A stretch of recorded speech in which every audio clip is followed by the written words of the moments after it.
हुजूर जैसा भाई हो तो कहाँ बाहर दिल लगता है हजरत। वो लिखा है एक दिन हजरत हलीमा कहती हैं हजरत शीमा से, शीमा तो बकरियां क्यों नहीं लेके गई? तो हजरत शीमा कहती हैं अम्मा मैं सारा दिन थक जाती हूँ बकरियों के पीछे भाग भाग के, मुझे अब कोई मददगार चाहिए। तो लिखा है कि नबी अलैहिस्सलाम की भी उम्र चंद माह है, छोटे हैं हमारे नबी अलैहिस्सलाम।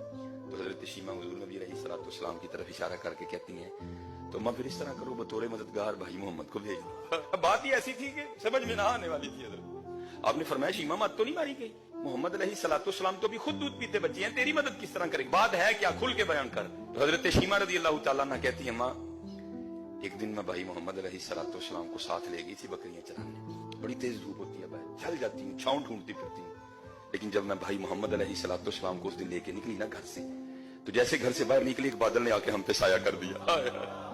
मैं जहां जहां गई बादल हमारे ऊपर ही रहा। अम्मा जी ना पहले आया था ना बाद में आया, मैं समझ गई शीमा तेरे लिए नहीं आया भाई मोहम्मद के लिए आया था।